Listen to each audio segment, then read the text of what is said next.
हज़रत नूह अलैहिस्सलाम की कौम के बाद एक और कौम पैदा हुई, कौम आद। ये लोग यमन और ओमान के दरमियान एक इलाके हकाफ में रहते थे। उनके शहर का नाम था इराम, जिसको ज़ातुल इमाद भी कहते हैं, यानी बहुत बड़े सुतूनों वाला शहर जो आसमान से बातें करता था। क्या आपने कभी सोचा है एक ऐसी कौम के बारे में जो पहाड़ों को तराश कर महलात बनाया करती थी, जो कहती थी इस दुनिया में हमसे ज्यादा ताकतवर कोई नहीं। मगर जब आसमान से अल्लाह ताला का हुक्म आया तो उनके अजीमुश्शान महल मिट्टी के नीचे दबा दिए गए। हज़रत नूह अलैहिस्सलाम की कौम के बाद एक और कौम पैदा हुई, कौम आद। ये लोग यमन और ओमान के दरमियान एक इलाके हकाफ में रहते थे। उनके शहर का नाम था इराम, जिसको ज़ातुल इमाद भी कहते हैं, यानी बहुत बड़े सुतूनों वाला शहर जो आसमान से बातें करता था। उनके बदन पहाड़ों की तरह मजबूत थे, कद इतना लंबा कि बादलों को छू ले, और उनका गरूर जमीन और आसमान को चीर देता था। वो कहते हम ही सारी दुनिया के वारिस हैं और हमेशा रहेंगे। अहकाफ के सहरा में उनके शहरी इलाके दूर दूर तक फैले हुए थे। उनके घोड़ों के पांव से जमीन गूंज उठती थी। रात को उनके चरागों की रोशनी दूर तक चमकती, ऐसा लगता था जैसे उनका शहर जमीन पर कोई रोशन सितारा हो। वो अपनी महफिलों और बैठकों में अक्सर एक ही बात कहते थे, हम जैसे ताकतवर लोग दोबारा कभी पैदा नहीं होंगे। इनके बच्चे भी छोटी उम्र में ही बड़े बड़े पत्थर उठाकर अपनी शक्ति दिखाते थे, और उनके वालिदैन ये बात बड़े फख्र से कहते हैं, हमारे बच्चे भी पहाड़ों को झुकाने वाले हैं। कौम आद का एक और अजीब अकीदा था।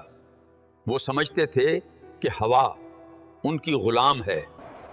उनके नौजवान वादी के दरमियान खड़े होकर अपने दोनों बाजुओं को फैलाते और खुद से कहते, देखो, हवा हमारे जिस्म की इताअत करती है। बुजुर्ग लोग अपनी महफिल में फख्र से कहते थे, हमारे बाप दादा हवा का रुख बदल देते थे, तो हमें कौन रोक सकता है। वो लोग जब तूफान को दूर से आता देखते तो हंसकर कहते, हवा हमारे साथ है। ये हम पर नहीं, हमारे दुश्मनों पर पड़ेगी। लेकिन उन्हें क्या मालूम था कि आने वाली हवा उनकी सबसे बड़ी दुश्मन बनकर आ रही है। कौम आद के लोग सिर्फ लंबे ही नहीं थे, बल्कि उनकी जिस्मानी बनावट आम आदमी से कई गुना बड़ी थी। दरिया के किनारे इनके कदमों के निशान आज भी पहाड़ों के दरमियान मौजूद हैं, जिन्हें देखकर लोग हैरान रह जाते हैं।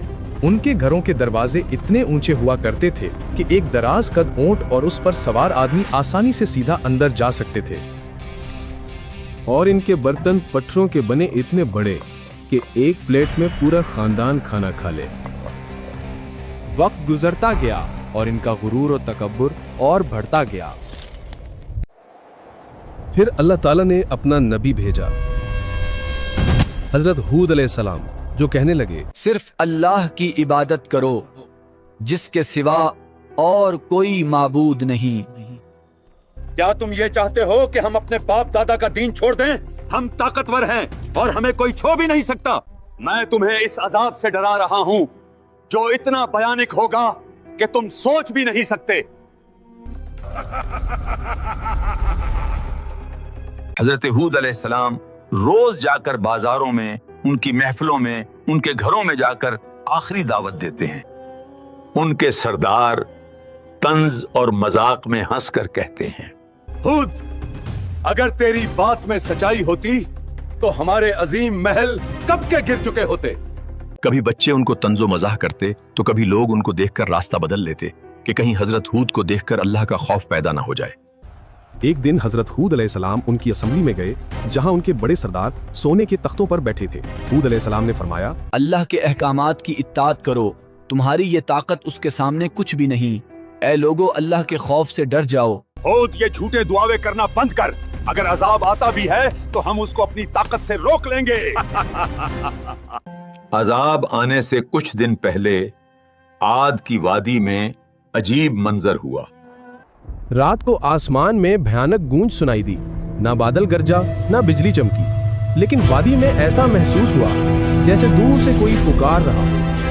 یہ تو پہاڑوں کی آواز ہے، لیکن پہلے کبھی اتنی خوفناک آواز نہیں سنی۔ حضرت ہود علیہ السلام پریشان ہوئے اور کہنے لگے، یہ رحمت کی پکار نہیں بلکہ عذاب آنے سے پہلے کی تنبیہ ہے۔ دوسری رات زمین ہلکی سی تھر تھرائی، لیکن اتنی کم کہ صرف جانور بے چین ہوئے۔ انسان ہنس پڑے اور کہنے لگے، دیکھو زمین بھی ہمارے ڈر سے کانپ رہی ہے۔ لیکن انہیں نہیں معلوم تھا کہ یہ زمین کی آخری تنبیہ تھی۔ پھر آیا اللہ تعالیٰ کا فیصلہ۔ سب سے پہلے ان پر قحط آیا، 3 سال تک بارش کا ایک قطرہ بھی زمین پر نہ گرا۔ نبیاں سوکھ گئیں، باغ خشک ہو گئے، زمین تانبے جیسی سخت اور گرم ہو گئی۔ لوگ آسمان کی طرف حسرت بھری نگاہوں سے دیکھتے رہے کہ کب بارش آئے گی، لیکن آسمان سے ایک ہی جواب آتا، صرف خاموشی۔ پہلے سال انہوں نے کہا، یہ تو معمولی سا مسئلہ ہے، ہم طاقتور لوگ ہیں۔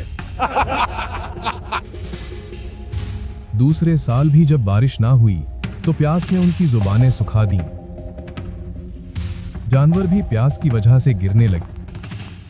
تیسرے سال عاد کی وادی سے وہ آواز، وہ فخر کا، وہ خود کی طاقت کا غرور سب ختم ہو چکا تھا۔ یہ وہ لمحہ ہے جب طاقت سر جھکا دیتی ہے، مگر توبہ ابھی بھی ممکن ہے۔ اب عذاب کا وقت قریب ہے اور وہ ٹلنے والا نہیں۔ پھر ایک دن آسمان میں 3 بادل نظر آئے، ایک لال، ایک سفید اور ایک سیاہ۔ آسمان سے ایک فرشتہ پکارا، اے قوم عاد، ان میں سے ایک بادل چنو۔ کالا بادل، اس میں پانی ہے، رحمت ہے۔ مگر ان کو کیا معلوم کہ اس کالے بادل میں رحمت نہیں، اللہ کا قہر تھا۔ آسمان سیاہ ہو گیا، رحمت ہے، بارش آئے گی۔ ٹھنڈی ہوا چلنے لگی اور لوگ خوشی سے جھوم اٹھے اور ناچنے لگے اور کہنے لگے، دیکھو بارش آ گئی۔ لیکن وہ بارش کا پانی نہیں تھا، عذاب کا طوفان تھا۔ پہلا جھونکا آیا، دھول اور پتھر ہوا میں اڑنے لگے۔ آندھی کے ہر جھونکے میں ان کو لگتا کہ ہوائیں ان کو تباہ کر رہی ہیں۔ دوسرا جھونکا آیا تو زمین سے درخت گر گئے۔ ان کی ساری مورتیاں، ان کا سارا غرور، ان کے باغ اور ان کا سارا شہر، سب کچھ ہوا میں بکھر رہا تھا۔ رات کو مائیں اپنے بچوں کو آغوش میں چھپا لیتیں، مگر آندھی کا شور ان کی چیخوں سے زیادہ تیز ہوتا۔ تیسرا جھونکا آیا تو خود کو طاقتور کہنے والے لوگ دھول مٹی کی طرح ہوا میں اڑنے لگے۔ ان کے بڑے بڑے محل جو آسمان سے باتیں کرتے تھے زمین بوس ہو گئے۔ 7 رات تک مسلسل یہ طوفان اور تیز ہوائیں چلتی رہیں۔ ان کی شان و شوکت، ان کا گمنڈ، ان کے بڑے بڑے محل اور ان کی تمام زمین مٹی میں مل چکا تھا۔ 8 دن بعد جب ہوا رکی تو ہر طرف سناٹا تھا اور مٹی میں ملیا میٹ ہوا ایک عظیم الشان شہر جو کبھی دنیا پر راج کرتا تھا۔ سب لوگ مارے گئے سوائے ان چند لوگوں کے جنہوں نے حضرت ہود علیہ السلام کی پیروی کی اور اللہ کی وحدانیت کا اقرار کیا۔ تکبر کا انجام ہمیشہ تباہی ہوتا ہے اور یہ اللہ تعالی کی ناراضگی کا سبب بنتا ہے۔ آج بھی ان کا شہر ارم احقاف کی ریت نے نیچے اپنی داستان چھپائے موجود ہے، جو اس بات کا گواہ ہے کہ طاقت اور تکبر سے نہیں بلکہ اللہ کی اطاعت میں ہی انسان کی کامیابی ہے۔ اگر آپ کو یہ اسلامی سٹوری پسند آئی ہو تو چینل کو سبسکرائب کر لو، ویڈیو کو لائک کرو اور کمنٹ میں بتاؤ اگلی سٹوری آپ کس نبی یا امت پر دیکھنا چاہتا ہیں۔ یہ صرف ایک کہانی نہیں تھی، ایک حقیقت تھی جو ہمیشہ یہ یاد دلاتی ہے کہ سب سے بڑی طاقت صرف اللہ کی ہی ہے۔